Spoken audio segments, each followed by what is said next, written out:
Good morning, everyone, and thank you for watching today.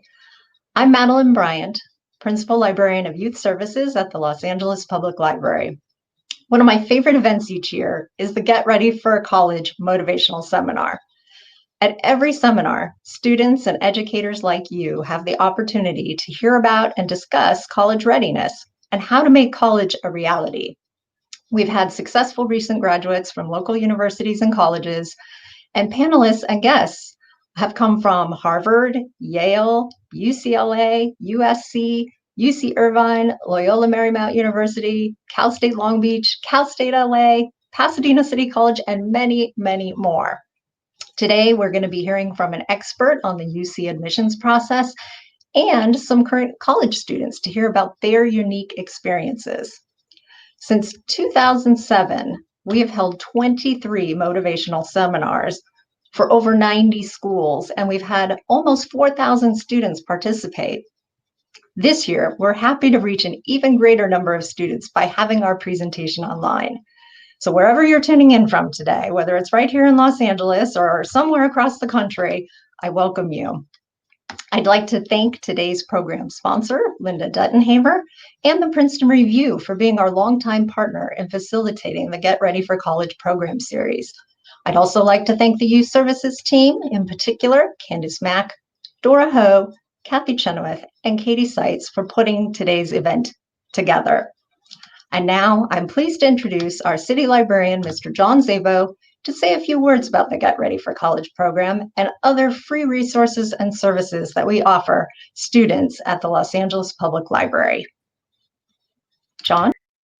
Good morning, and thanks so much, Madeline. It is wonderful to be here to speak to all of you. And just at the front end, I want to say a big thank you to all of the staff of the Los Angeles Public Library, as well as certainly the great librarians that Madeline just mentioned. They have done incredible work during the last several months, serving Angelenos in amazing ways and continuing to deliver just fantastic services. And I'm so proud of them, and just a huge thank you to all of them. The Get Ready for College program, which was originally known as Student Smart, is celebrating, it's hard to believe it, but 15 years of having a real impact on young people here in Los Angeles. That's 15 years of free college preparatory programs, workshops, and practice tests that are hosted by the library in partnership, as Madeline mentioned, with Princeton Review. And each year, students from all backgrounds, from all areas of Los Angeles participate in SAT, ACT, practice tests, essay writing workshops, financial aid workshops, and sessions about finding the best fit college for them. These sessions are available year-round and are now available online by visiting the teen page of lapl.org. And since 2006, the library has hosted over 636 practice tests and workshops with 43,678 students participating. And this is all part of the Los Angeles Public Library's commitment to helping students succeed in school and achieve their academic goals. That is incredibly important to us here at the LA Public Library. And in addition to Get Ready for College, this program, the library also offers, very importantly, free online homework help. That's every day from 11 a.m. to 11 p.m. You can connect with a free tutor in any grade or subject. And just in the last several months, we've seen a 20% increase in the use of this incredibly important service at the library. And then student zones. These are typically dedicated spaces for after-school homework use in our libraries. But our student zones are now virtual and online. We've trained LA-based homework helpers who will assist with school assignments and help navigate the library's online student resources for grades K through 12. And this service is available in English and Spanish Monday through Thursday, 3 to 9 p.m., and Saturday and Sunday even from 2 to 5 p.m. And then our student success cards, this great initiative where we said we don't want to wait for students and their parents to come into the library to get a library card. We want to automatically make sure that students have a card. And we launched this program a number of years ago, and we have issued to date 845,000 student success cards to students of all grades in Los Angeles. LA Unified students now have these cards, and over 25,000 have been issued to private school students, parochial school students, as well as those in independent charter schools. And this special card offers instant access as soon as students get it to online resources, including ebooks, audiobooks, newspaper and magazine articles, downloadable music, streaming films, videos, and so much more. We want students to have that access to this rich array of resources, so please take advantage of it. And today's event and the Get Ready for College Test Prep and Workshop series are generously sponsored by Linda Dutton-Haver, who Madeline Bryant mentioned a few moments ago. And I just want to say special thanks to the Library Foundation and Linda Dutton-Haver particularly for her just amazing and continued support over not just 1 or 2 years, but many years to help students achieve their dreams through the library. We couldn't do these seminars, we couldn't deliver this program without Linda Dutton-Haver. And so we're very honored to have her with us here today. And it is my pleasure right now to introduce someone who is a dear friend of the Los Angeles Public Library. I wish I was in the same room with her right now so I could thank her personally and directly. But she is someone who cares deeply about students succeeding in all that they do. And I've heard her talk passionately about that. And I just want to say thank you and a warm introduction to Linda Dutton-Haver. Thank you so much, John. You know, I'm so proud of this program and so happy that I can support it over all these years. So it's fantastic. And thanks to all of you, all the librarians and John and everyone who's involved, because it takes a village. I could never do it by myself. It's certainly all of you. So thank you for that. And thank you to all the people who are attending today. It's a great day to connect with the library. And I'm so glad that you've all taken the time and effort to join us virtually. I know you've got a lot of other things going on. So the fact that you've made time for this is important, and we're grateful. John and others have asked me to talk a little bit about libraries in my life. So I tell you that I've been a supporter all of my life. It started when I was a kid. My mother used to take us to our local branch every week, and they had a summer reading program, and I eagerly participated in it. I was the kind of kid who just loved to read books. I started at the A's and worked my way down the list, and would just get so involved in books, fascinated by all the worlds that had opened up for me when I turned the pages. So, you know, it was a natural for me to continue that through other ways philanthropically. And I go to my library often, or at least I did in person pre-COVID. Now, of course, I go to pick up materials. So that's a great way to continue that. And I've been taking advantage of that ever since they've allowed that. I eagerly look forward to when I can return to the library. It's always exciting to be among the books and among those who cherish them. So I created this program actually in 2005. It's hard to believe it's been 15 years. And I've been sponsoring it every year since, because I strongly believe that college is important for your future success. College offers you a much broader experience on the world than middle and high school. While you're in college, you will learn about careers in areas you've never even thought of. You will meet people from all over the world. You will be exposed to a wealth of new ideas and new opportunities. You will become more independent and self-reliant, and thus you will have a far better chance of getting the well-paid jobs that lead to financial security. This all means that you can do the nice things in life, things that you dream of doing. Maybe that's travel or taking care of a family member or buying a home. Whatever it is you want to do, you have a much better chance of doing that if you go to college and gain those important skills and the important perspective. You tend to get a little bit insular when you're in your own world in your high school, because that's where all your friends are and where you've grown up. But going to college will expose you to so much more, and it's very, very exciting. So this is the key message I want to leave with you. I invested in this program because all of you attending today, you are the future. Every one of you can change the world. Your journey to that change and successful life starts today. So I encourage you to listen closely to our terrific speakers and learn from them about how you can go to college and gain those experiences. And finally, I want to leave you with another important message, and that is to take advantage of your library. Ask the librarians for help.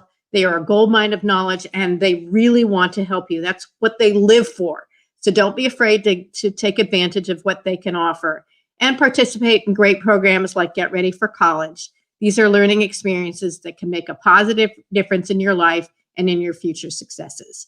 So at this point, I turn it back to Madeline, but thank you all for being here. And we look forward to hearing all the great things from our speakers coming up. Madeline? Linda, thank you so much for your generous support over the years. It is just a pleasure to work with you and have your support. Thank you. Now I'd like to introduce Candace Mack, Senior Librarian of System-Wide Teen Services, and she's going to introduce today's first speaker and then our panelists. Candace.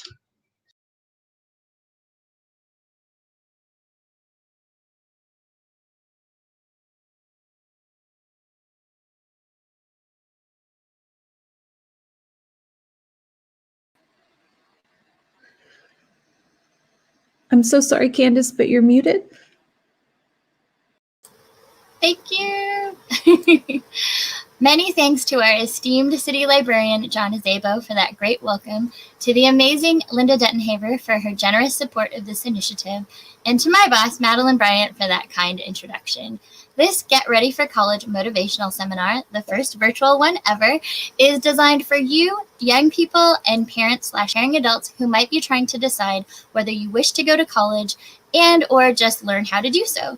Please feel free to submit your questions for our speakers in the comments section, which we will try to answer after the presentation and panel discussion. Speaking of which, our next speaker is Victoria Lee Jerams, a first-generation college graduate who has worked in admissions for the University of California for most of her adult years. She strongly believes that graduating from college is one of the most important steps in developing critical thinking skills, compassion, and in working for social change. Please join me in welcoming Victoria Lee Jerams as she shares information on the admissions requirements to attend a four-year college or university. Good morning. I'm Victoria Lee Jerams from the admissions office at UC San Diego, and I'm happy to share with you some information about how to prepare for college.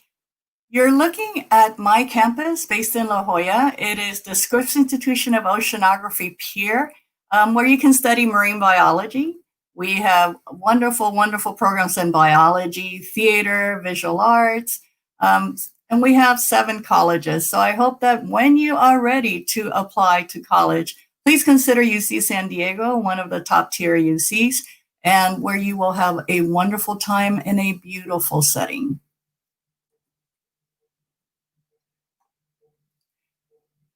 Next slide, please.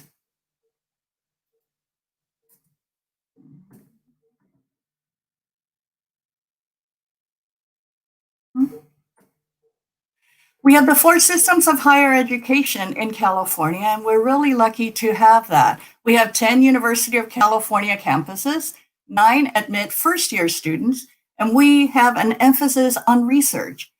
We offer bachelor's, master's, PhDs, MDs, JD degrees. Next is the 23 campus California State University system. The emphasis is on teaching, hands-on learning. It is the largest public system in the US, and it offers bachelor's and master's degrees. We have 117 plus private and independent colleges. Some emphasize teaching and research. Some are small liberal arts colleges. They offer a personal experience. For example, an average size of 2,300 enrolled students. And finally, we have 113 California Community College campuses. They prepare students for transfer. They offer job training. They have associate degrees and certificates. The University of California has 9 campuses, and we always encourage students to apply broadly, to think about the major, the size, and the location. We are a UC because we're all over the California state. The northernmost campus is UC Davis. We at UC San Diego are the furthest south, and in between we have other UCs. So you have 9 great universities to think about when you are applying for college. The CSU undergraduate campuses are also all over the state of California. Some of the majors that they offer are business, construction management, engineering, architectural engineering, criminal justice, nursing, cybersecurity. Private and independent colleges are, for example, USC, Stanford, Occidental, Caltech, Berlin, Yale, and Harvard. Let's talk a little bit about first-year admissions requirements, and these are the UC admissions requirements, which we believe will prepare you for any university system you wish to attend. All of you should be familiar with the A through G requirements. We expect students to really be placed in those courses to prepare. We look at your GPA for 10th and 11th grade. So I know some of you out there are in the 8th grade, some of you are in the 9th grade and higher. Remember, the 10th grade and 11th grade are really important to do your best and earn your best grades. For the fall of 2021, all the UCs will not consider the SAT or ACT exams in the admissions decision. So that is something new. That is what we're doing for now, and hopefully we will hear more definitively about fall 2022, and we will keep you posted. What we're doing is a quick overview of the systems of higher ed. So I have listed all of the admissions websites so that you can find out for yourself. What does it take to get into a UC, a CSU, private school, or community college? For all first-year students, and that is what we're saying, we want to be more inclusive, so we're not saying freshmen, we are saying first year in our language. We consider other factors for students who apply to the University of California, and I would like to say that also these factors in some way are important for all college applications to 4 years that you complete. We look at the academic rigor and achievement, so we want you to take more math, more science, more language. We want you to take them at the AP level, IB level, and UC approved honors. I know some of you are already doing that, and I commend you for it. The more ready you are to really do well in AP, IB, UC approved honors courses, the easier the transition will be for you to attend any 4-year school. Some of you already know to use the California Community College system as a way to also develop your academic strengths, and that is taking college level courses that are transferable. We look at your honors and awards. For example, are you the best actress all 4 years as the lead in your high school play? Are you the chess champion? Are you someone who has gone to boy state, girl state? All of you have special talents. We look at art, music, dance, sports. Are you an MVP All-League? Are you a drum major in your band at school? Are you someone who is an excellent tennis player? We also look at community service. The UC stands for teaching, learning, and service. So we hope that some of you, when it is safe because of the pandemic, continue to help someone in your neighborhood, in your school, in your place of worship. That is something that is really rewarding, and the learning goes both ways for the people that you are serving and for yourself. We look at academic enrichment programs that may be available at your high schools. So I want to say a couple of them so that you know. There is Upward Bound, there is AVID. We also have Cosmos through the University of California, the Math and Science Summer Camp that you can participate in at UC San Diego, UC Davis, UC Santa Cruz, and you can stay on campus and take courses, do research. So Cosmos, like the cosmos above us, is a way for you to also gain academic enrichment. And finally, students, try to write well. Read a lot of books so that you know what excellent writing is like, so that you can write well, because almost every university is going to ask you to write essays about yourself, about your family, about your view of the world. So start practicing now, those of you who are in the 8th grade, and continue to read. I'm so happy to be speaking to you with the public library system in Los Angeles. Again, I have listed admissions websites for the 3 sample campuses for higher education: UC San Diego, CSUN, USC. So we're talking about high school strategies. Hopefully in this presentation, you will know that we do look at the A through G classes that you take, but go beyond these minimum A through G courses. For example, you can take up to Algebra 2, or you can go on, depending on your placement, up to Calculus BC. You can also take a 3rd year of a language. You can also take biology, chemistry, physics, so that you can figure out what you're interested in. Ask for help is a big, big piece of advice. Start now. Don't wait until it's too late. Ask for help. There are people all over that can help you, your teachers, your counselors, the library. Practice time management so that you know that if you're in sports and you are also in the debate team, it's going to be a little difficult. So if you are doing community service and you are also taking AP classes, make sure that you're able to do both and get enough sleep. Have a calendar, not just a Microsoft one, but a paper one to know the deadlines. For example, November is the entire month for seniors to apply to the University of California and to most 4-year schools. Establish good habits and earn good grades. And by that, I mean, again, find a place at home where it's quiet, where you can study, hopefully for each of your classes, and do that regularly so it becomes a behavior pattern for you. Consider extracurricular activities such as community service, getting involved at your school, at your place of worship, in your community, in leadership activities, clubs, organizations.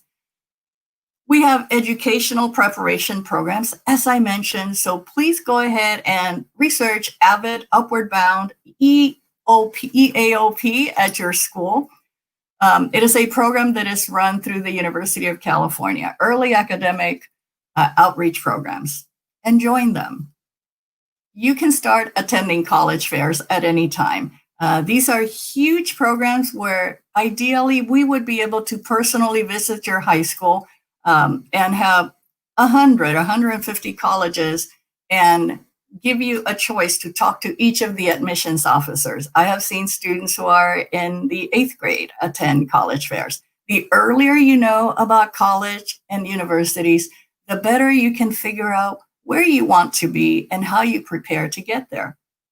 And again, it is important that you know you can get financial aid to pay for college. So that should not be in any way a barrier. We also have fee waivers when you start applying for all University of California's, all private schools, all of CSU. If you qualify, there are fee waivers inside the online applications for those seniors who are applying now.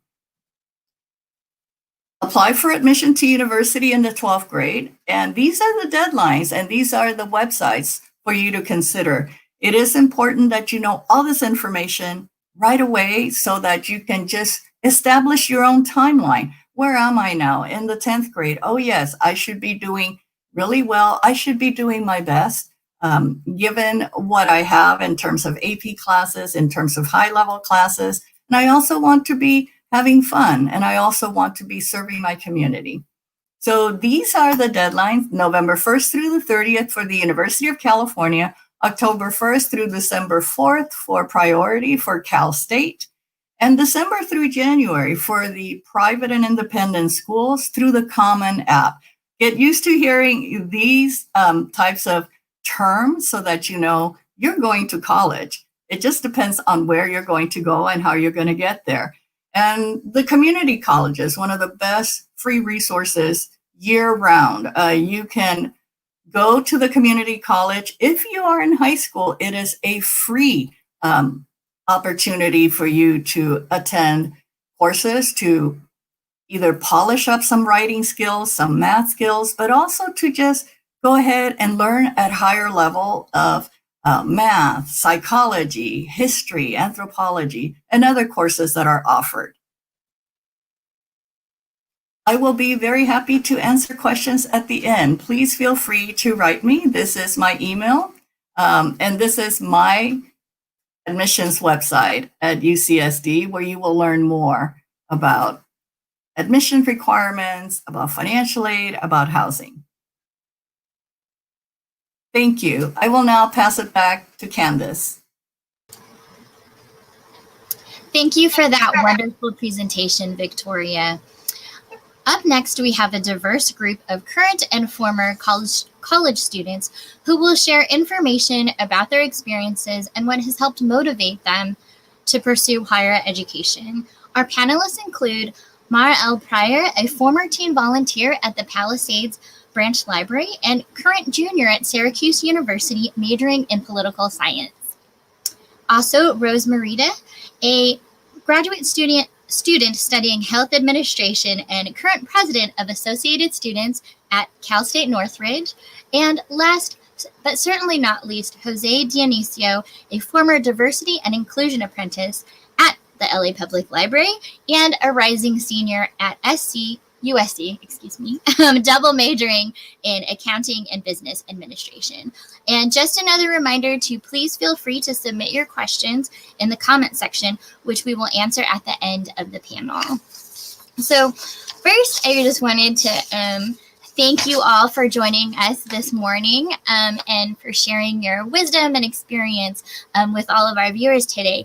Could you tell us a little bit about your background? For instance, how and why you did you decide to go to college? Who would like to start?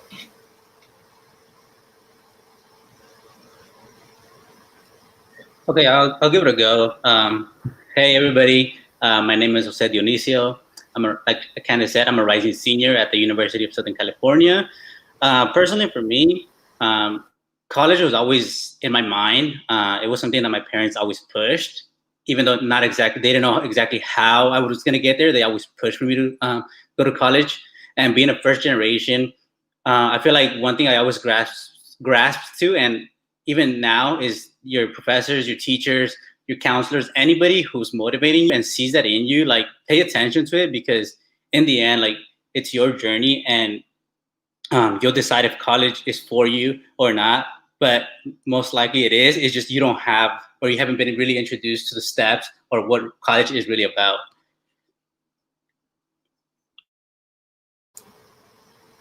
I can go next. Hi, everyone. So my name is Rose Marita, gender pronouns she, her, hers, and I currently am a graduate student studying higher education leadership over at Cal State Northridge. So a little bit about my background is that I'm also a first generation student. Actually, I'm the first woman in my family to graduate from college here in the States. So it's something that I take much pride in, something that I am extremely blessed to say.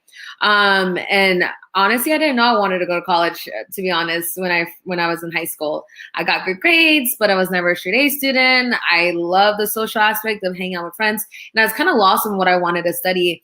But it wasn't until I started volunteering at an animal shelter and volunteering at a hospital when I realized I wanted to do something with medicine. So that's when I decided to go to CSUN as a first-time freshman and study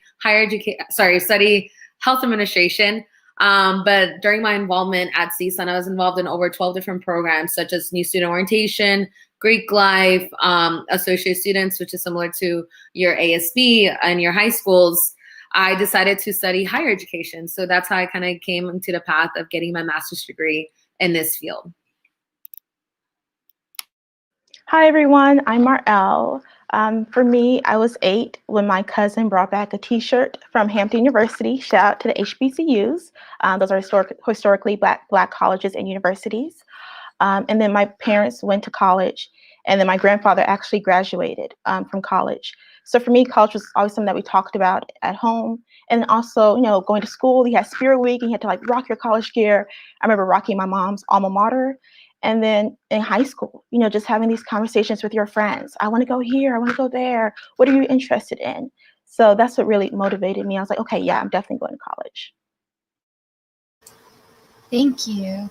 Not all students find that going straight into a four-year college or university is the best path for them, either financially or academically. Can any of you speak to the benefits of attending community college or community college classes?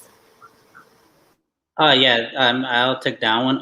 For me personally, I mean, coming out of high school, I mean, I was a great student. I had a 3.9 something GPA, took AB classes and everything, was involved in sports, was actually given the ability to play for a couple of D1 schools, soccer. But in the end, I ended up choosing the community college route because one, it saves you money. Two, as a first generation student, 4-year university right away can be very challenging. And I feel like a community college helps you kind of adapt to that whole new rigorous system. And once you transfer after the whole 2 years, literally, you just kind of go in there and kind of get more prepared with the mentality of, hey, this is what I'm expecting. And of course, it's more difficult than community college. But like I said, community colleges not only saves you money, saves you time, it gives you more flexibility. So if you need to work as a student for the first 2 years, you don't have to stress about, hey, my classes are difficult or I'm not adapting.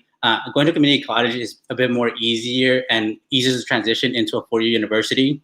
And not only that, I mean, going to community college helps you build connections to eventually, end up going to a school that you maybe never thought was possible. I'll also share a little bit that it really depends on who you are as a student and as a person, because the advice that we're going to give you today may not work for you, or it may 100% work for you. So I want to preface that because I know that I was a first-time freshman, so I don't have the experience as a transfer student, but I also have the honor and privilege of serving as the Associate Students President for this academic year. So I get to work with a lot of different transfer students and international students. And what I have learned and educating myself in the process is that sometimes there's a lack of motivation when it comes to higher education, whether it is going to a UC, a state school, or a private school, or community college.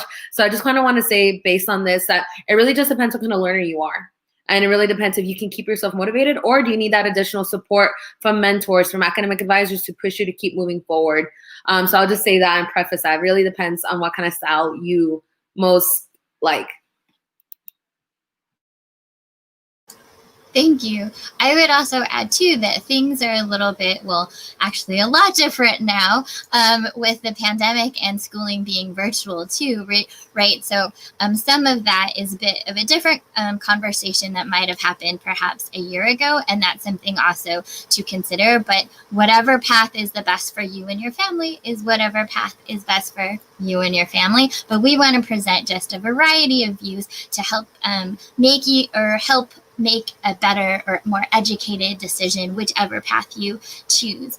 So now I wanted to just ask, what can students do to strengthen their application? Some of you mentioned some of your extracurricular activities in your high school classes. Could you talk a little bit more about that?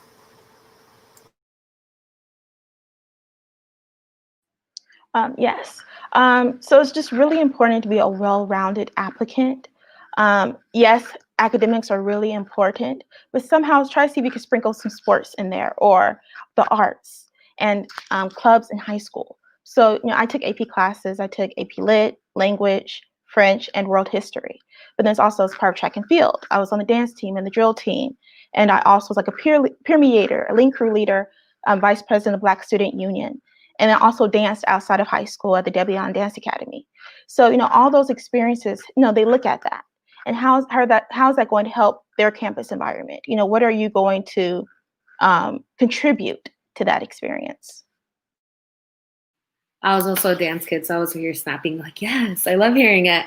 To add on to, if you're feeling a little bit overwhelmed because you feel like your resume or your application is not overwhelming enough, know that everything is part of your lived experience. So that means you couldn't get involved. I was a dance kid too. I had the privilege that I had a very strong working mother who was able to put food on the table and work for us.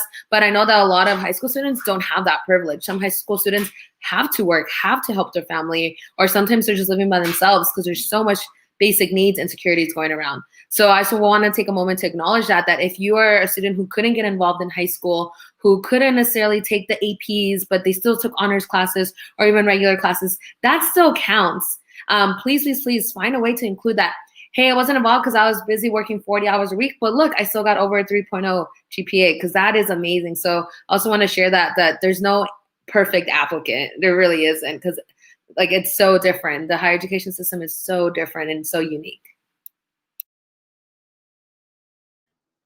Going on and emphasizes on that, for strengthening your application, like they hit the nail on the spot, saying that, hey, if you cannot get involved in any extracurriculars, I mean, if you're working, technically, honestly, that's an extracurricular that not a lot of other students are doing. And so don't be afraid to include that in your resume, or, hey, I have to go babysit my little brother or my little sister after school.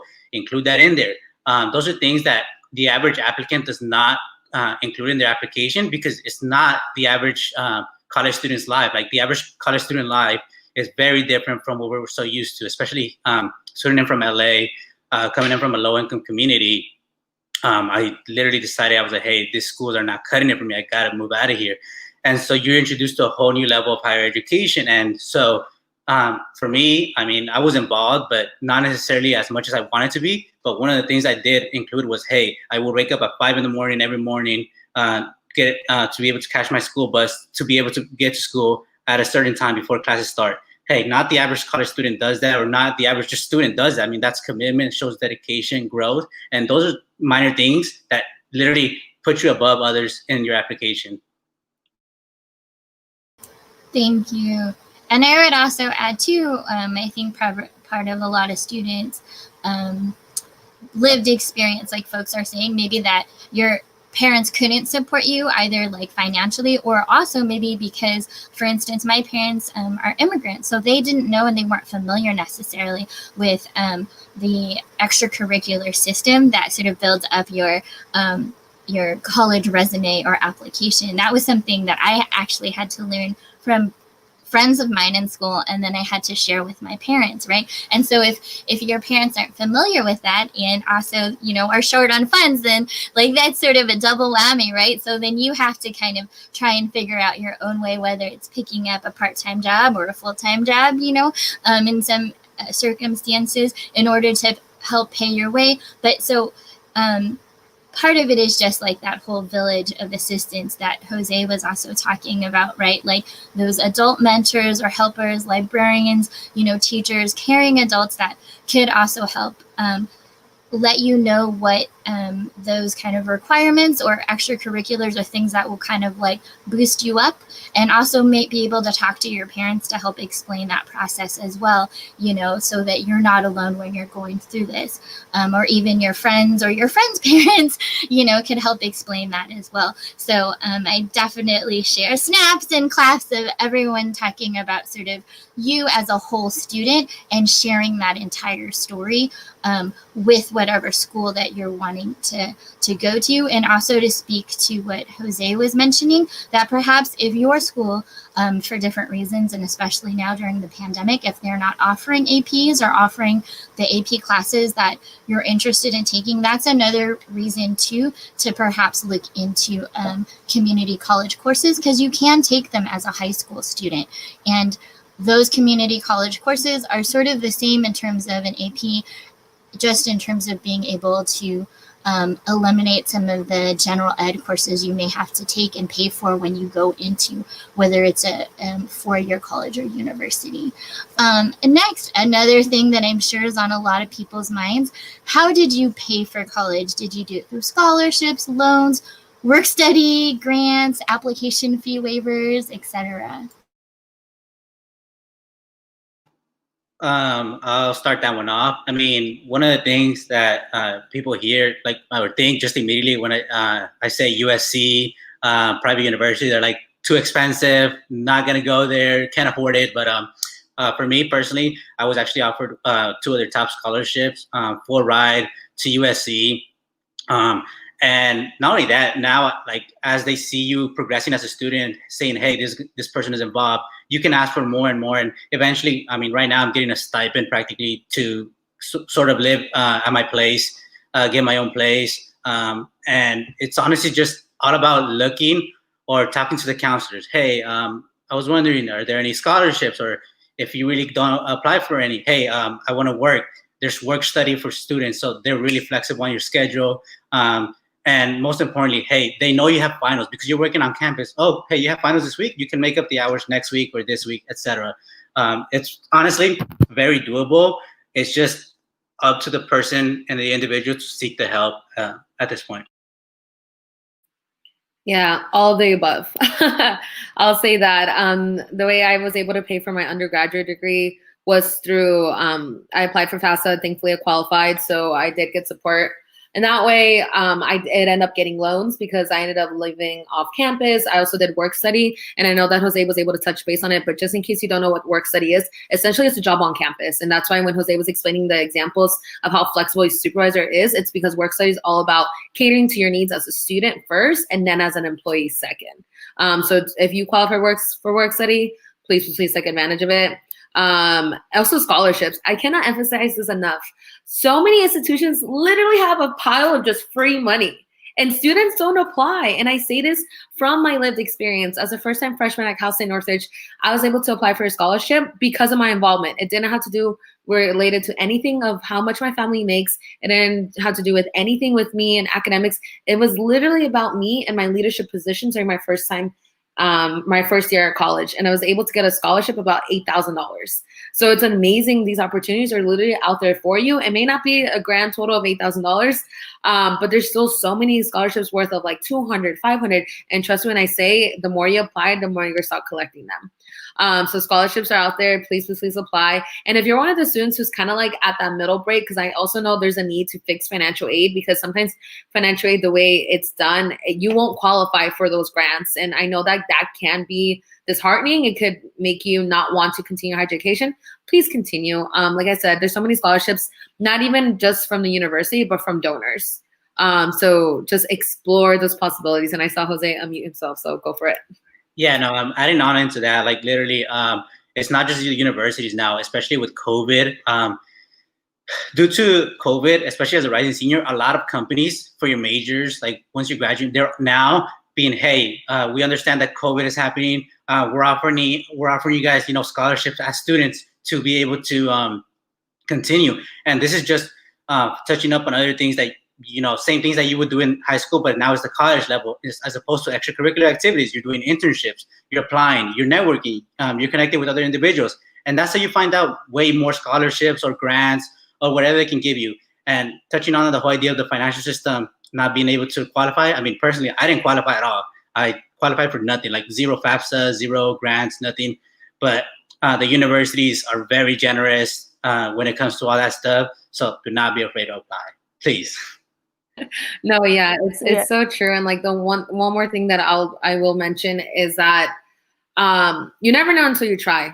That's something that I always had the mindset of. You never know until you try. So even if you apply and you don't get it, guess what? You're back to exactly where you started. So just keep on trying. And something I'll share is, as AS president, I have the honor and privilege not only to serve for 38,000 students, but also get my tuition covered in addition to a stipend. And a stipend is essentially money for the work that I'm doing for students. So that's why I keep emphasizing the word involvement, because you'll never know what opportunities you'll get. Because if I didn't get the experience and if I didn't get elected as president, honestly, I would be taking out even more loans to pay for my master's degree. But again, for this academic year, I have the honor and privilege because of this.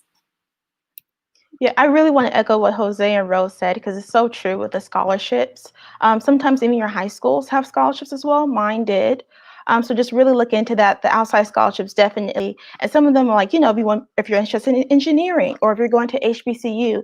So really look into that. You can accumulate a lot of scholarship money prior to going to college. For me, I paid for college through scholarships, like my high school scholarship, loans, parent contribution, and then need-based aid for that my college provided for me. Like Jose was saying, private universities, they're very generous. So definitely, and it's like, it's blind. So when you apply, they don't look at your financial need. So yeah, so definitely look into scholarships, even to your school, college, collegiate scholarships and high school scholarships. I also want to add on and just third, fourth, fifth, infinity, everything that everyone is saying. But one thing that I did want to add too, just as a suggestion, is so when my undergrad degree was at UC Riverside, so I've been a UC person the whole time, and so for that I didn't qualify. I qualified for loans, and I also did work study. But the thing about loans is you have to pay them back, right? But the thing about grants and scholarships or waivers, fee waivers, you don't have to pay those back. So when I went to grad school, library school, woo, that I actually applied for every single scholarship and grant pretty much under the sun, and for that I got about $15,000 here, there, everywhere, you know, little things that added up to $15,000 to cover graduate school. And one of the things too that I learned, which I never knew before, is that when sometimes when you get a scholarship, you can ask your graduate school, well, actually not sometimes, all the time, if they're willing to match it. And that's actually how I was able to get a little bit more funding, because I learned from somebody who had gotten the scholarship before that that's what they did, and that the graduate school matched it. So, you know, like everyone is saying, if you, like, I never knew you could negotiate for financial aid, but there you go. And I almost got it doubled, basically, the amount that I received and didn't have to pay back. And so, like everyone's saying, it's definitely worth asking, because the only thing that people can say is no, and then you're just back to if you never asked at all. But if you never asked at all, you never even had that opportunity to double the amount of money that you could have gotten basically for free. So I just wanted to share that little tip that I learned. So why is going to college important? What impact has attending college made on you so far? Well, one last thing before we move on from that past question is literally, it's not just in the graduate level, literally in the undergraduate level. That's what I did. I literally negotiated between UCLA and USC, my financial aid. I showed both of them my packages, and I was like, this is what UCLA is giving me. And USC immediately, with like within a couple of hours, they got back to me and they're like, okay, we'll cover everything. Like, you know, but, you know, obviously you have to come here. And yeah, the whole idea of negotiation is key. And on the next question is, honestly, for me, it has always been a wanting to get back to my community, but I've realized that giving back to the community in the way that I want to involves pursuing a higher education and being one of the top, whether it be accountants, consultants, or whatever in my profession, and then be able to come back and offer not only just, you know, advice and be able to speak to them, but one thing I've realized is a huge help, especially for me, that I want to do is help out in a monetary way. So whether that be able to sponsor events in the future or something. And I know that is only possible with the education that I'm receiving, and it wouldn't have been possible otherwise.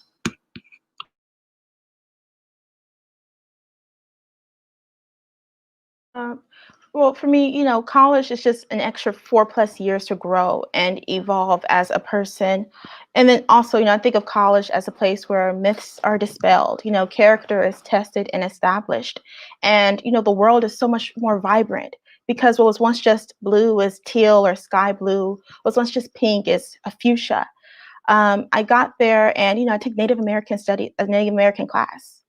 And, you know, I learned more about, you know, the beginnings of, you know, the first people that were here in America.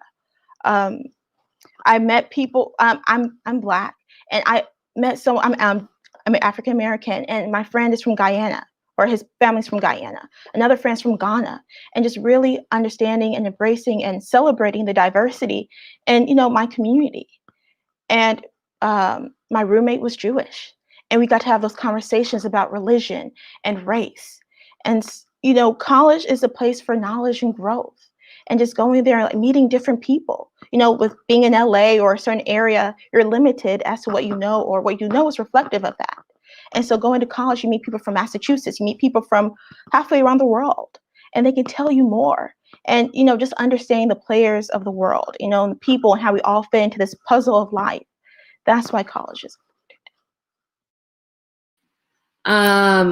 Juan, you're asking this question of why is going to college important to someone who's literally studying higher education leadership. So sorry for this long-winded answer. But I think college is just so important because as both the other two panelists were saying, it's just a sea of opportunity. It really is. When my parents immigrated here, they immigrated to live that American dream. But what is that American dream? Because when I was going to college and taking my courses, I saw a lot of people in power that didn't look like me, that didn't look like any of us here on the screen, to be completely honest. So for me, that's kind of what motivated me to transition from studying healthcare to studying higher education, because I want the people who are in power making these choices, making these decisions for people, part of traditionally underserved communities, part of marginalized groups, to have a voice and to have an advocate there, because it's so important. And it's honestly, it motivates you to do more and be the best version of yourself. Of course, I understand how privilege does have a key in this, because going to college is a privilege. It really is. Even as a citizen, I have the privilege to go to college and qualify for FAFSA. And that's something that I take with me and I carry with me. So I want to recognize that and tell you all that it's a lot of information to dissect.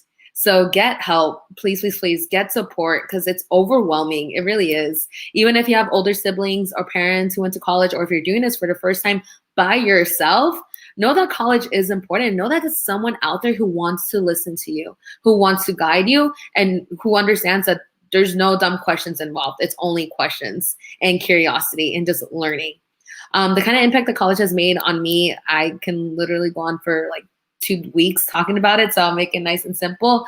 I wouldn't be the leader I am today without CSUN, without my involvement, without my professors, without even going to office hours. And office hours is an opportunity to get to know your professor and to ask those questions that you didn't understand in class. So the kind of impact it's made for me, it's opened so many doors, so many opportunities to networking. And as I mentioned before, I'm part of the Greek life system. So most people think, oh, Greek life, that's a waste of time. That's a waste of funds. But little did I know that that's how I would meet my roommates. That's how I did meet my roommates. That's how I met an opportunity for one of my sisters. I gave her an internship opportunity and I was able to do that for her. So it's amazing to see that so many paths and so many avenues that can open up if you continue your higher education. And it's all at its pace. I know that a lot of times we always tell you 4-year plan, 4-year plan, 4-year plan. Sometimes that's not feasible. It's just the truth. I graduated from my undergraduate degree in 5 years, and I'm not embarrassed. I'm actually proud, because it took me a while to understand. It took me a while with working sometimes 2 jobs at the same time to handle my academics. And so everything has its time. So don't feel like you need to fit this mold of like 4 years and 4 out. You really don't. It's up to you. It's what you're studying, how you get motivated. But trust me when I say college can make a huge impact for you. Thank you. You've inspired me, Rose, to admit I'm also a 5-yearer. I also worked like 2-3 jobs when I was an undergrad, so it took me longer. Because I didn't apply for all the scholarships that I should have, and I didn't do that negotiation that Jose was talking about. I didn't learn that until I was going to grad school. But we have a question from the audience, which I know I said we were going to do at the end, but y'all touched on it a little bit. But what's something that you think wouldn't have been able? What's something that you think you wouldn't have been able to experience or do if you hadn't gone to college? I'll take that one. For me personally, one thing I would not have experienced, and adding what Rose was saying, is I'm also in Greek life here at USC, and it's really important, that balance of school and fun, because sure, it's school is obviously important, but at the same time, you're living practically the best years of your life, between the age of 18 to 22, and one thing I would not have experienced is meeting so many different people from different places all around the world. I would have been still stuck in the bubble here in California and LA, where I was comfortable, and I would not have been able to be uncomfortable in my schools or in my classes, where literally I'm like the only Latino student in there in accounting in my upper division, or in my math class, the same thing. I would not have been able to open myself up to that world of possibilities, and many doors would not have opened, including one of me starting my full-time job at a great consulting firm upon graduation. It opens up many doors that you have no idea existed. And for that, college is definitely the best place to get that experience. I'll also add on that I had a great high school experience. I had a great group of friends, great activities. But something that I wouldn't have able to experience if I hadn't gone to college is the college friends that I did get to meet. And again, it's all a balance of that work work, play, social setting. But those people have inspired me to do more. Because of the people that I had in my life, I was able to, again, apply for that new student orientation program, apply to do event programming, which is something that I didn't even know was a skill, but now it's a skill I have because of college. And it's pretty cool to say I was able to manage and budget an event with $40,000 by myself as a 19-year-old. And again, these are like real life experiences that I got in college. But the cool thing about it is that you get the safety net of being a student. So even if you mess up, because you're going to mess up, I'm going to be honest, you will mess up, you will make mistakes. No one's perfect. And you just got to take it as learning lessons and take it as character building. And know that character building will mold you into the best version of yourself. And something that I want to really, really emphasize, that if I hadn't gone to college, I wouldn't have understood the power of evolution. Not only about evolution of understanding, like, I love that Marl touched base on, like, this is not our land. We need to do land acknowledgements and understand here in LA County where these tribes, how the story and history behind that, because that's important, those land acknowledgements. So not only do I get to understand the history and understand it in a way that's a lot more dense and a lot more appropriate, I also get to understand, what it's like to be a woman of color in a leadership position, because it's not easy. And I know that if I decide to work for healthcare, I'm going to go into corporations that is predominantly male driven. And I got the experience in higher education to how to navigate those conversations without code switching or imposter syndrome. I got to do that in a way that's authentically me, because I am proud of being a loud Latina. That stereotype all the way is me, and I love it, and I'm all about it. And that's the one thing about college, that it builds that kind of confidence in you to understand who you are and where you can go. But it's really up to you. Yeah, just to echo what Rose said, I had an encounter with a professor that caused me to really recognize my self-worth and my self-esteem, and that encouraged me to go to the doors of my chancellor's office. And I ended up getting an internship because I met with him, I talked with him, he looked at my grades and was like, okay, so I went to Paris for a week. And I got to shadow a summer program and then write a report about what I thought they could do to increase interest in the program. So, just that lived experience, and then just recognizing that I am who I am, and I am here, and I have earned my place to be here. Thank you. I would also echo, what Rose said and what everyone's saying about it being an opportunity, not only to learn about other people, but also learn about yourself. I went to UC Riverside and had the great fortune. It was a job, so I got paid for it too. But I joined the college newspaper team, the editorial staff there, and that actually led to an opportunity of joining the college radio station and using the skills that I learned from being on newspaper and being both the features editor and eventually the arts and entertainment editor. I became the music director of the college radio station. And I know that if I had gone to another school, we actually privately, sort of backstage, we were talking about colleges that we had wished that at first that we had gone to, but then we decided other ones.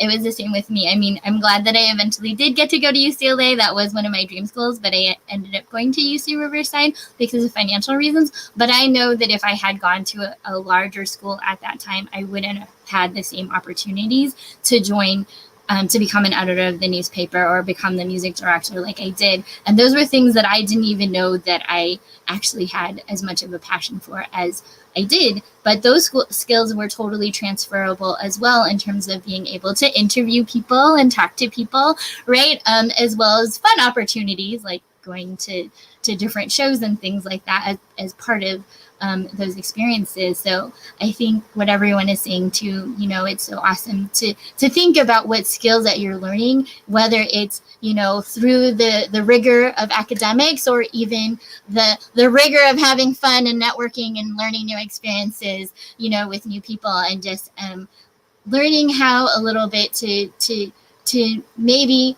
I don't want to say deal with, but sort of rise above maybe uncomfortable situations, or situations that you may be uncomfortable with at first, just because you may be the only one, so to speak, in the room. But that won't, hopefully, that won't always be the case. And I think as time has been moving on, and as all of us who've continued to pursue higher education, and all of you who hopefully will pursue higher education, there will be more and more folks, so that no one has to feel like they're the only one in the room, whatever room that is. So speaking of which, unless there's any more comments on that topic, I just want to add one more thing. Conferences. They sound boring, but they're really not. And something that I got to experience, I literally got flown out to Boston. I got flown out to Baltimore to enjoy a week-long conference. So not only did I get educated in something that I was interested in, I also got to have fun and explore city all through the department funding. So that's also something I wanted to mention because the experience really does go off campus. Thank you. What would be the best way or a tip for students to decide which school or schools to apply to, especially during this pandemic?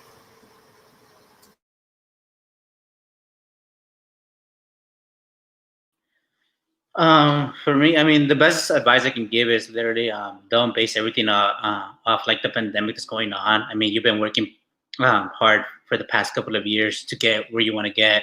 And so keep in mind that the pandemic is just temporary. And so definitely, obviously take into consideration the other factors that you would, that is the major. Don't go just for the name of the school. Definitely go for the major. There's definitely other schools out there that are better for your major. You might think they're not, but honestly, they are. The reputation of the school is great. Don't get me wrong. But if, let's say you're going, for instance, USC, I'm going into, I don't know, what's one of our, because most of our majors here are pretty top of the line. But let's say I'm going into business, and it's between USC and another top business school, and it's literally like, yeah, USC is carrying that prestige. But if the other school is less, known for the name, but they're higher ranked up, I would definitely choose that. Choose also the environment, whether you want a huge classroom setting, and that would be mainly a UC, or you want a smaller classroom setting, and those are more private. And that's all the factors that you have to consider when choosing a university.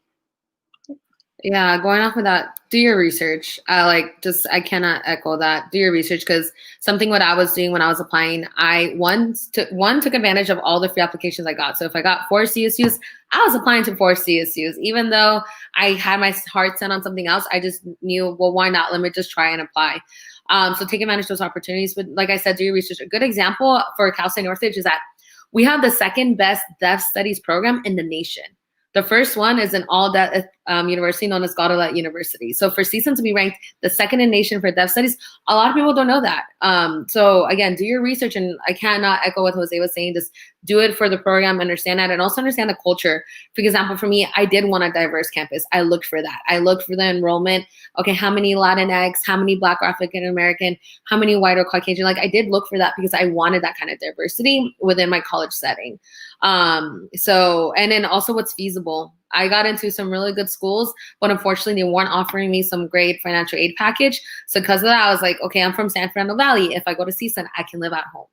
So that was kind of my mindset, and that's okay too. Like, don't feel like staying at home or living at home is gonna ruin your college experience. Like I said, I was my most involved during my freshman year, and I was commuting without a car. So it's possible, trust me. It just takes a little bit of work, but it's definitely doable. But just do your research and know that not one path can mirror someone else's. So I say that because sometimes college advisors or even students like us will tell you, yeah, do your research, but you should do what I did.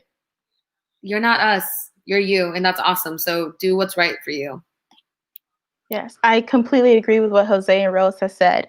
Make a list of what you want in a school or what you hope to get out of a school. Am I interested in engineering? Do I want to dance? Do I want to do intramural sports? And then also colleges will have like short videos, like 30-second to minute video about bits and pieces of campus. So definitely look at that. I know Jose talked about, where you're interested in, go for the major. Definitely do that. I was interested in political science, which is part of the Maxwell School. And Maxwell School is like #1 in the nation. So really look at that. And sometimes it's as simple as going to Google and typing, what's the best engineering school? So that's okay. And like Rose said, it's gonna be different for each person. So, just do what's best for you, make a list, go over it. And you know what, it's going to change. It may not be the same as it was in 8th grade, or it's going to change in 11th grade. So give yourself room to grow. Yeah, if you change your major, know that you're not alone. I changed my major. So I actually came into CSUN as a bio major. And then I realized that, do I really want to go to med school? Do I want to work 80-hour a week kind of shifts when I'm older? Do I want to be paying off that much loans? Or do I want to spend more time helping others, mentoring others, having a family. So I switched my major from biology to health administration, and I have peers who changed their major 5 times. So it's prepare for change too. And you don't have to apply for the same major at every single school that you're applying for. That's something that I did. I actually tried to see which schools had the best standing in the majors that I was trying to decide between, and then I sort of mixed it up based on that. And like Rose said, I know a lot of people who changed their majors while they were in school. So once again, a place for exploration of self, as well as learning about, others. One other thing that I would add too, that I think the most important part of the whole process is actually you as a student, right? And like Marl was saying, like everyone is saying, what do you want to get out of this experience? That's actually, I think, maybe even more important than, actually is more important than whatever school that you decide on attending, because it depends on your motivations and your eventual goals, which also may change, like Rose was saying. But one thing too I wanted to add is that to encourage you to make use of your own networks, whether it's your parents or teachers or other caring adults, because you may also want to talk to someone who may have gone to that school to get more firsthand experience about what the culture is like from that school. Or maybe your school counselor can hook you up with or connect you to recent other students, like we're trying to connect you to students right now who've gone to the school that you may be interested in, so that they can give you a more one-on-one sort of view of what going to school there looks like, and a current one, because everything, as we know, has been changing day to day, week to week, so that you can make a more educated decision in that way as well. So this is sort of a ringer question, but I'm going to ask it anyways. How has the library helped you on your college journey? I actually qualified for work study freshman year. So I decided to apply to my school's library, and I got it, which is like really amazing. So I was already prepared. I worked in the library for about, I'll say almost a year with, Palisades branch. Shout out to Palisades. So I was already had some sort of knowledge going into it, which definitely helped me be the best employee I could be. For me, honestly, it's been more of just the help that I received from the staff, my fellow coworkers, literally the networking, and everything that I've kind of made. If I'm being frank, one of my letter recommendations came from the library as well for USC. And so honestly, that was honestly huge. It came from my supervisor, Janae Brown, and literally with her letter recommendation wise. And not only, I was at the library, I was at SMC, and there, as I was applying to my colleges, they were constantly like, hey, all right, apply here, or hey, we're reviewing your essay on this day. They would definitely always make time, because you're at a place where you're literally surrounded by people who had their masters, who already attended, and they're just there to guide you if you need the help. And honestly, it's all about being who you are and being open to it. And most importantly, though, for me, the library has helped me develop my communication skills a lot. Public speaking, I have been able to, especially as an accounting and business major, I'm constantly in meetings, talking to representatives or making presentations, and that's what the library has helped me to do. Since we interact with all types of people on a daily basis, it literally I'm so literally blessed to have been able to receive that type of education, not literally necessarily education, more of a job. And here I am now, and yeah, it's definitely a great experience for me.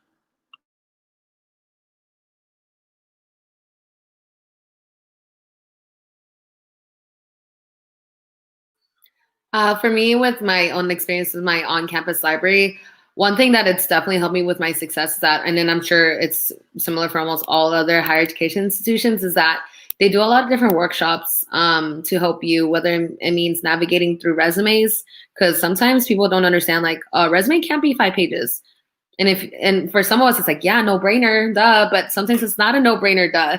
So it's really amazing that the library offers so many resources for people at different levels. So let's say you already have the resume on deck, that's awesome. But they also offer workshops on interviewing. Some people get really nervous for interviewing, and some people get overexcited for interviewing. For example, me, I talk way too fast. And so I definitely took advantage of our resources to help me shape into a stronger leader, into a stronger communicator, so I can execute any type of obstacle that I am addressing. But definitely utilizing your resources is super important. That's why I'm really happy that our library gives us so many resources, and again, in many similar institutions. Thank you. So we have another question from the audience. What advice can you give to students with parents/caregivers who might not be comfortable with or who are concerned about their students moving out or going away to college? I honestly feel like that question was literally aimed for me. One of my biggest struggles was my parents, especially my mom. She was like, hey, you're going to USC, just commute there, or hey, stay close by. It's honestly, at some point in your life, you have to realize that, you're stepping into a whole new world. Your parents, if you're first generation, especially, your parents have, never really experienced college or what it's like. And for me personally, during the pandemic, especially, I was not able to concentrate for the last semester when we were like literally told, hey, you guys can't come back anymore. Stay home. I could not concentrate at home, having my parents there, my little brother and my older brother. You just can't. And honestly, one thing you can do is literally, sit with them, talk to them, be like, hey, I get that you're concerned. I get your concerns, but this is very necessary. This is what I need, or this is the benefits of me going away. And trust me, you struggle, but it's the best thing that you can do, because especially as a Hispanic growing up, always constantly knowing, hey, you have to work for this, you have to work for everything that you're given. You practically learn to grow and develop more. And it's honestly one of the best experiences that I have. So best advice I can give you is talk to your parents, let them know, hey, this is what I want to do, and slowly, ease them into it. And if you have any of your counselors, or if you're in contact with any of the professors or anybody at the university, be like, hey, I'm dealing with my parents, they don't really understand this. Can you help me out? And they will. Yeah, understand something that I like to say is culture clash, or there's also a language barrier. For me, again, I mentioned that I've been living in San Fernando Valley my entire life. So CSUN was literally like a 20-minute drive from my home. And I still decided to move out into my own apartment with roommates. And that was mostly because I needed to communicate that I can't focus in this setting. So something Jose was simulating with him and his family is that it's just that communication that you kind of need to dissect and break down. I know that one of my mistakes that I did as a student and as a daughter is that I didn't understand a culture clash. And I just was frustrated at my parent for not understanding that I needed this space. And so instead of being frustrated, now I learned from my mistake, and now I learned that they're also frustrated because they just don't understand. They were raised in a different way. They were raised in a different culture. And this happens a lot with specifically first gen, but it can happen with anyone. I also kind of want to touch base on helicopter parents. That's something that a lot of people don't want to address because they're so focused on the culture of first gen. But I also want to acknowledge helicopter parents and bulldozing parents, because those are two different kinds of parents that are equally as frustrating. And again, I'm really being very transparent because I think it's important to be honest. And it just goes down to communication. Understand that sometimes a parent may be overly concerned because maybe they made mistakes in their college career or in their professional career, so they don't want you to execute the same mistakes. So it really just comes down to communication and understanding, and also trust. That is your own type of relationship. I can't give you a definition of like, this is what trust looks like, because it's so different for so many people. But I definitely want to acknowledge that it takes two to have a trusting relationship. So talk to your parent, talk to your family member, and don't get easily frustrated because they don't understand. Maybe they're just asking questions because they want to make sure that they are understanding your vision, understanding where you're coming from. And also, if parents are concerned because of the pandemic, that's a valid point. I'm concerned to go to the grocery store. So that's a valid point. Also understand that not a lot of us can say that we're doing higher education. We're excelling as students during a pandemic. So in a couple years from now, hopefully, knock on wood, there's some vaccine out there. We can put on our resume, we successfully navigated the waters of being an amazing student leader during a global pandemic. So say that to your parents so they can look at this in a different way, not so much looking at it as something to be scared of, but almost like an opportunity. And it's really all about vision and just communicating and allowing that, and allowing your parents to also settle in with information, and don't force anyone to have an answer right there and then. That's also something I've learned, is the importance of reflection. Yes, just echoing that. And then to make them a part of the process. If you're picking out suitcases, hey, mom, dad, what do you think about this? Or, your plane ticket. So just making sure they're involved in the process, because it's not just you going away. I mean, it's a new experience for them as well. I know for me, I was blessed to have my parents both take me to college. I mean, I go to college on the other side of the country, but just allowing them to, have that moment. It's difficult. I'm the first child. So this is the first time parting with a child. And, my mom cried. My dad was really excited. And it's just like giving them that moment to really process those feelings and, come to terms with the fact that their child is no longer going to be home. Thank you. So what do you know now that you wish you knew when you were getting ready to go to college, especially given the pandemic? And what advice would you give to students who are thinking about going to college right now? Honestly, one thing and it's given the pandemic, I mean, the adaptation, the whole idea of, hey, you got to adapt to the situation that you're at hand with, because one thing I've, emphasized, and a lot of, whoever's watching is literally one thing in high school, middle school, you always have group projects. And let me tell you, they do not go away. As a matter of fact, they come back even stronger and stronger as you're in upper division classes, because that's what the workforce is. That's what you're doing in the workforce. You're literally just working in teams and making sure you guys can communicate. And one thing I wish I knew was that literally, learn to adapt, don't give up, which a lot of people are doing right now, given the pandemic. Especially here, I see a number of people are taking, leave of absence because, the pandemic. But just as Rose was saying, literally in your resume, and companies are emphasizing this now, they're like, hey, yeah, let them take a leave of absence. But literally this whole new generation, you're practically setting up a whole new criteria, a whole new level that, hey, I can adapt to whatever the situation is, and it'll boost up your resume. Of course, taking a leave of absence won't hurt it, but literally by sticking to the situation and adapting, you're not only benefiting yourself, but you're making yourself a better candidate, learning more, and kind of just in general telling yourself, I can do it. I can literally go through this, and kind of believe in yourself more, and it helps you shape who you are. And so definitely one thing, and if there's one thing you take from here, is be ready to adapt to any situation, because college is not what you're expecting, and just in general, nothing is what you expect it to be. There are always going to be obstacles, but it's all about building a team, finding the right people to connect with, whether that be your roommates, somebody in your classroom. I'll give you guys like the most extraneous example right now. I have tomorrow three finals in one day, and there's no way I would get everything done like by myself. So there's a group of us that have been together since sophomore year. We create study guides together. We work on it together. And right now, Zoom or anything that we can do, we meet, find that group of friends, because they're not only going to be a group of friends then, but I'm pretty sure they're going to be a group of friends in the future once you guys graduate and in the workforce.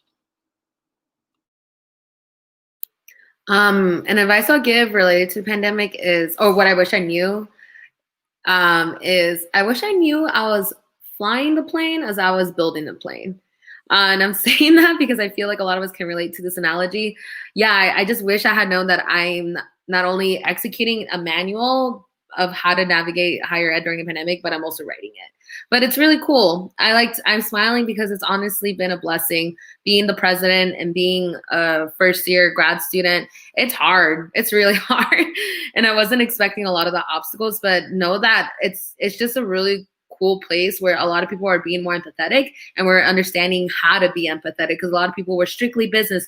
You need to get this assignment done. This is the deadline. No leave of absences. But now people are understanding the emotional toll it takes to be successful in this setting. Something not really related to the pandemic, but I definitely wish I knew as I was getting ready to start college as a freshman and again as a grad student, is take care of your mental health. A lot of people say it, a lot of people preach it, but a lot of people don't practice it. And I am one of those people. I struggle with practicing self-care because for me, I'm the type of person who likes to burn the candle at both ends, in case you didn't know this by now. I like moving fast. I love moving a lot. I love multitasking, but take a breath. I wish I knew that. And I wish someone would have emphasized that a little bit more for me instead of just emphasizing, get involved, get good grades, office hours. Like I wish they would have emphasized, take care of your mental health, because you definitely don't want to crash and burn. And I don't think any of you are, because you're already one step closer to success by tuning into this panel. You're already there. You're taking one step closer than everyone not listening to this webinar. So just, I would say that is just really take care of your mental health, whether that means take a break and hang out with your friends, but because of COVID, hang out on Zoom, or take a break and go paint, go do a hobby that you like, or take a break and visit your counseling services within your institution, because some institutions offer free sessions so you can talk to a counselor and navigate like how you're feeling, what you're thinking, how can I excel better, because understand that in college, yes, your priority is being a student because you are there to get a degree. I'm not going to take that away. But you also have to understand that not only are you wearing a hat of a student, you're wearing a hat of a daughter, hat of a roommate, hat of a fraternity or sorority sister, brother, the hat of a worker, the hat of so many hats that sometimes you're just like, whoa, let me take a breath. So I would definitely say that it's just take care of your mental health and understand that it's okay to ask for help. It's not a sign of weakness. It's just a sign of vulnerability, and that's okay. Yes, I agree with everything Jose and Rose has said. And then too, recognizing that there's a difference between holding yourself accountable and putting unnecessary pressure on yourself. My chancellor told me that, you might have a bad semester, and that's okay. You're going to recover. And so, I really took that to heart, especially with the pandemic and what's going on. So I didn't necessarily get the best grade on math test, but it's like, okay, process those feelings. What went wrong? What can I do? Make a game plan. And so, okay, how can I fix this moving forward? Now that might be going to office hours or maybe studying smarter.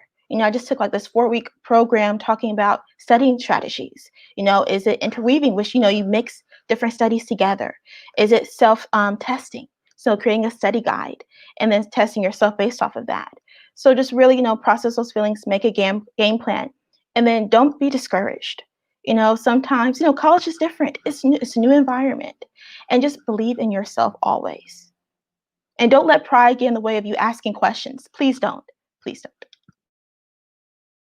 Thank you. Yes, as a librarian and one of 900 library staff people that were all working through the pandemic, we're here to help and support you and answer any questions. And in fact, just as at the beginning of the webinar, we were talking about all these different academic resources that the library has available, which isn't just for if you're in high school.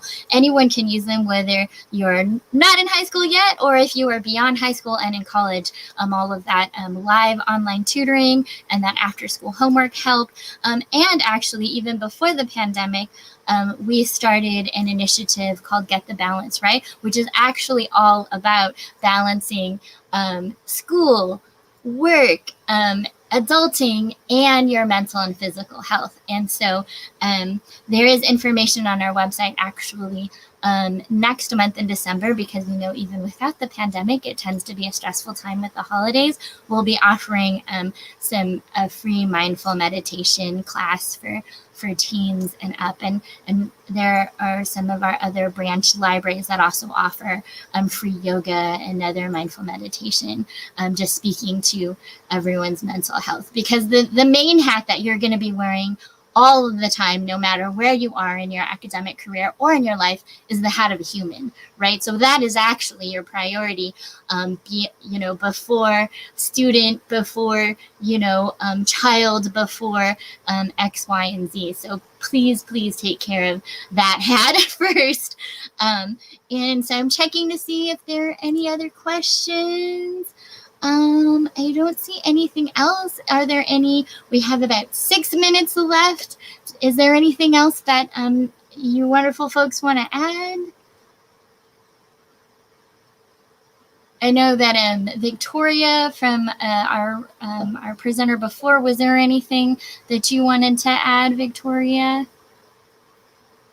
I'm just so impressed with the panel. They're so real and at the same time, so practical and intelligent in their approach to college and their approach to life. I agree with Jose. Find your crew when you are at college, whether it be at orientation or in your classes. Just turn around and introduce yourself and say, I'm from this town, I'm from this high school, this is my major. I actually studied with people who were not my major, and I ate lunch with people who were not in my major. And it was wonderful to be able to de-stress with these people, to be able to celebrate with these people, to be able to vent with these people. And it ended up being one of the strongest connections for me at my university because I didn't feel so alone as a first generation student, as a student from a low income household. There were different students in the team, but we really, really supported each other. Can't tell you how important that is. Thank you, Victoria. Thank you, Marelle. Thank you, Rose. Thank you, Jose. And good luck to you all in your continuing academic journey. And thank you so much again, everyone, for taking time out of your morning to share your wisdom and advice with us. Wishing everybody good health and happy holidays for those who celebrate. And thank you again for joining us as viewers, speakers, sponsors, welcomers, and looking forward to seeing what everyone does in the future. So thank you, everybody.